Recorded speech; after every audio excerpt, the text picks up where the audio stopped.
అదే RTV app వార్తల్ని క్షణాల్లో చదివే అవకాశం ఉంటుంది. ఒక న్యూస్ పేపర్, ఒక టెలివిజన్ ఛానల్ మీ చేతుల్లో ఎప్పుడూ ఉంటాయి. గులాబీ జెండా కారు గుర్తుపై పోటీ చేసి గెలిచి 2004లో నాటి టీఆర్ఎస్ పార్టీ, నేడి బీఆర్ఎస్ పార్టీ తరఫున 5 పార్లమెంట్ సభ్యులను గెలిచి ఢిల్లీకి వెళ్ళి 32 రాజకీయ పార్టీలను ఒప్పించి 28 రాజకీయ పార్టీలతోని లిఖితపూర్వమైన లేఖలు తీసుకొచ్చి తెలంగాణ రాష్ట్ర ఏర్పాటుకు సానుకూలంగా కేంద్రంలో నిర్ణయం తీసుకొని వచ్చి తెలంగాణ రాష్ట్రాన్ని ఏర్పాటు చేసినటువంటి పార్టీ గులాబీ జెండా.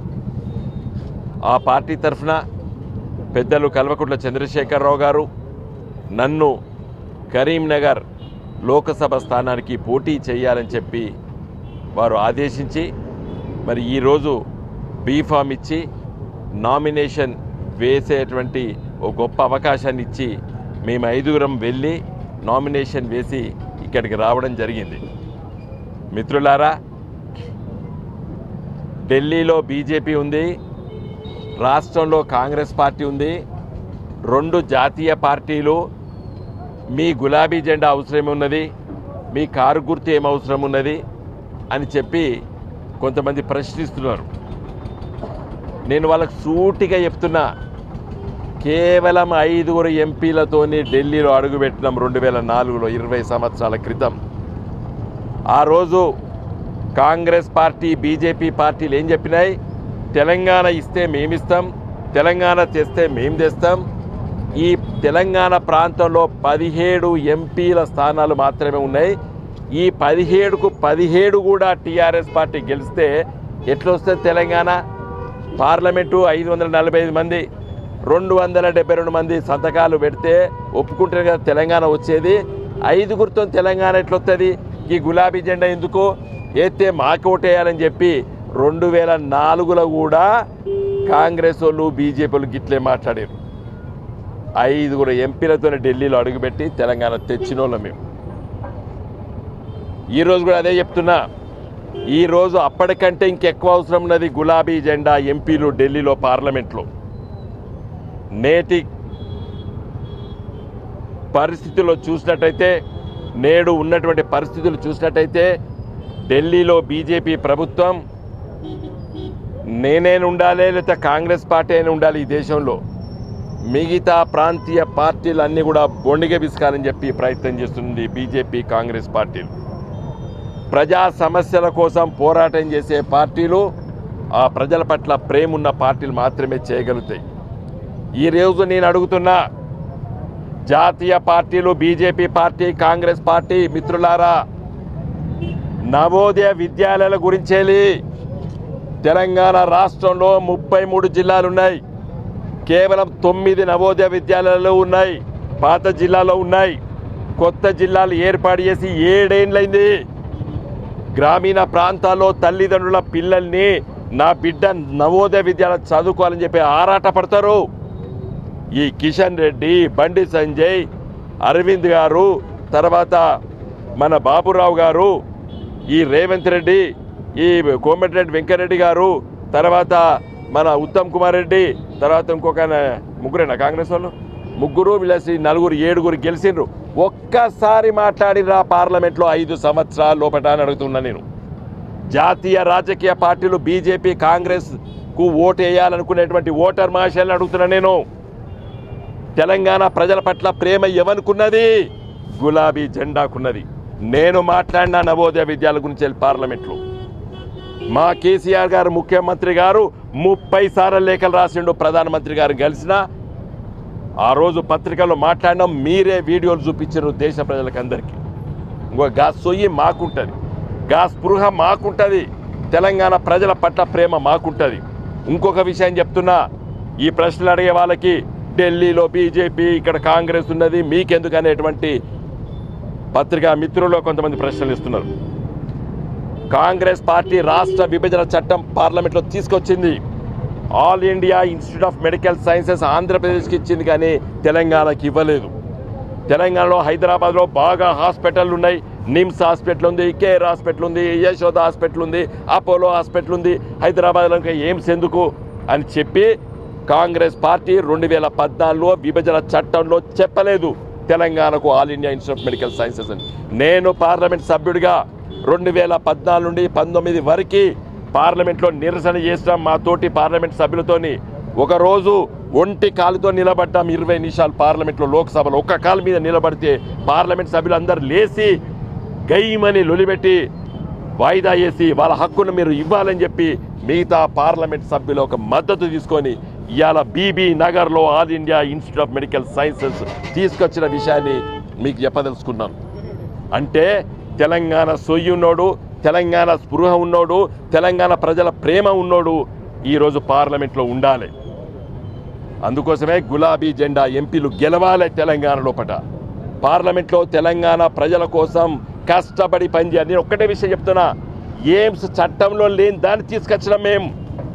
ఇలా బీబీ నగర్లో మేము ఎక్కువ శాతంలో గెలవలేదు కాబట్టి, నాలాంటోడు పార్లమెంట్లో పోయినసారి ఓడిపోయినా కాబట్టి నవోదయ విద్యాలయాలు రాలేదు. నేను ఉన్నట్టయితే రోజుల్లో పెడుతున్న పార్లమెంట్లో ఇలా తప్పనిసరిగా తీసుకొచ్చేవాడిని అనే విశ్వాసం నాకు ఉన్నది.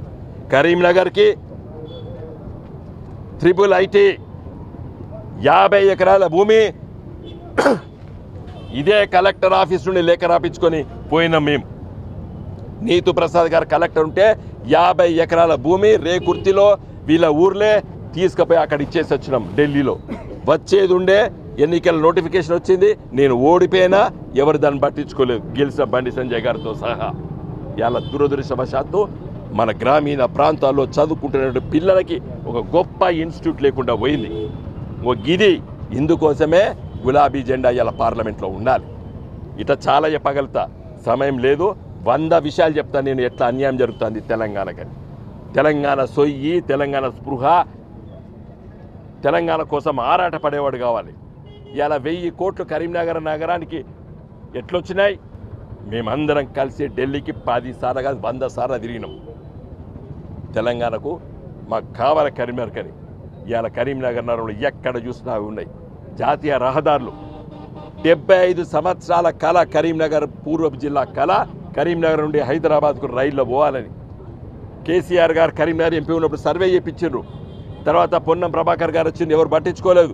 మళ్ళీ నేను ఎంపీ అయిన తర్వాత 2014లో ఇలా హైదరాబాద్ నుండి సిద్దిపేట వరకు రైల్వే లైన్ అయింది. ఇలా సిద్దిపేట నుండి సిరిసిల్ల వరకు పనులు అవుతున్నాయి.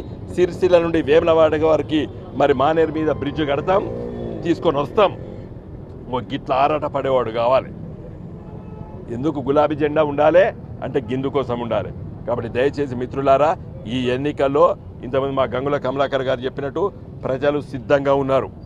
కాంగ్రెస్ పార్టీ అబద్ధాలు ఆడి వాళ్ళు ఇచ్చినటువంటి 6 గ్యారెంటీల హామీలు ఒక్కడు కూడా నిలబెట్టుకోలేదు. ఈరోజు ప్రజలు సిద్ధంగా ఉన్నారు కాంగ్రెస్ పార్టీకి వ్యతిరేకంగా ఓటు వేయడానికి. గ్రామీణ ప్రాంతాల్లోపట బీజేపీ పోయినసారి ఆయన కరీంనగర్లో ఓడిపోయినందుకు సింపతి వచ్చి గెలిచిండు. ఇదేమైనా మళ్ళొకసారి చెప్తున్నా, పార్లమెంటు సభ్యత్వము ఇలా పునరావాస కేంద్రమా ఓడిపోయిన వాళ్ళకి ఇక్కడ ఉండడానికి? మరి బండి సంజయ్ గారు ఎంపీగా గెలిచిన అట్టే ఉండాలి కదా. మొన్న ఎందుకు మా గంగుల కమలాకర్ గారి మీద మళ్ళీ ఎమ్మెల్యేగా పోటీ చేసిండు? కాబట్టి దయచేసి మిత్రులారా, మనమందరం కూడా మీడియా మిత్రుల ద్వారా నేను చెప్పేది, కరీంనగర్ ఓటర్ మహాశయులారా, నన్ను ఓటేసి గెలిపించండి. నేను కరీంనగర్ పార్లమెంట్ నియోజకవర్గాన్ని అభివృద్ధి కోసం చాలా విషయాలు నా దగ్గర ఆలోచనలు ఉన్నాయి. ఈనాటి యువతరం స్కిల్ డెవలప్మెంట్ లేక ఉద్యోగ అవకాశాలు దొరుకుతలేవు. దానిపైన నీ ప్రయత్నం చేసిన ఒక మంచి స్కిల్ డెవలప్మెంట్ సెంటర్ కరీంనగర్ తీసుకురావాలని. ఆ ప్రయత్నం నీ దురదృష్టవశాత్తు ఓటమి పాలవడం వల్ల మళ్ళీ పట్టించుకోలేకపోయినరు గెలిచినటువంటి ఎంపీలు. రేపు తప్పనిసరిగా కేంద్ర ప్రభుత్వం అనుమతులు సాధించి సింగపూర్లో ఉన్నటువంటి ఇన్స్టిట్యూట్ ఆఫ్ టెక్నికల్ ఎడ్యుకేషన్ లాంటి ఒక పెద్ద సంస్థను ఇలా కరీంనగర్ నగరానికి పట్టుకొస్తాము. నన్ను గెలిపించండి, నేను చేసి చూపిస్తానని చెప్పి కూడా హామీ ఇస్తున్నా. ఎందుకంటే నేను ఉత్తగా హామీలు ఇచ్చేది కాదు, చెప్తే చేసుడే. కాందిని చెప్పను. స్మార్ట్ సిటీ అన్నాం, తీసుకొచ్చి చూపించినాం. మొన్న నేను గంగుల కమలాకర్ గారు వేరే విదేశాలకు పోయినాం, రివర్ ఫ్రంట్ చేస్తామని చెప్పినాం. రివర్ ఫ్రంట్ చేసి ఇలా కేబుల్ బ్రిడ్జ్ కట్టి చూస్తే ఇలా లైట్లు కూడా వెలుగుతలేవు. చెత్త చెదారం 4 నెలలు గది మార్పు జరిగింది. River front ఊసలేదు. కాంగ్రెస్ ప్రభుత్వం అన్ని పనులు ఆగిపోయినాయి. ఇలా పొద్దున మా కౌశిక్ రెడ్డి గారు నేను ఇద్దరం కలిసి హుజరాబాద్ ప్లే గ్రౌండ్లో 10 కోట్ల రూపాయలు కేటాయించి బ్రహ్మాండంగా ఆడ క్యాఫ్టేరియా, వాకర్సు, మన పాత్వే, సింథటిక్ పాత్వే అవన్నీ చేపిద్దాం ప్లాన్ చేస్తే పనులన్నీ ఆగిపోయినాయి. పిల్లర్లు ఉన్నాయి, తట్టడు 4 నెలల లోపల 4 తట్టల సిమెంట్ కూడా కలపలేదు ఆ కాంట్రాక్టర్. కాబట్టి దయచేసి మిత్రులారా, ఓటర్ మహాశయులను అడుగుతున్నా, కరీంనగర్ పార్లమెంట్ నియోజకవర్గ ప్రజలారా నన్ను గెలిపించండి, పనిచేసి చూపిస్తా. తెలంగాణ రాష్ట్ర సమస్యలు పార్లమెంట్లో లేవదీస్తా, మాట్లాడతా, సాధిస్తా. ఆ విశ్వాసం ఉంది. చివరిగా కేంద్రంలో ఏ ప్రభుత్వం వచ్చినా కోట్లాది రూపాయలు డబ్బులు తీసుకొచ్చేటువంటి బాధ్యత నేను తీసుకుంటాను. నన్ను గెలిపించండి అని చెప్పి నేను హామీ ఇస్తూ సెలవు తీసుకుంటున్నా. జై తెలంగాణ. మరిన్ని వీడియోస్ కోసం ఛానల్ ని సబ్స్క్రైబ్ చేయండి. లేటెస్ట్ అప్డేట్స్ కోసం వాట్సాప్ ఛానల్ ని ఫాలో చేయండి. అండ్ లింక్ డిస్క్రిప్షన్ లో ఉంది.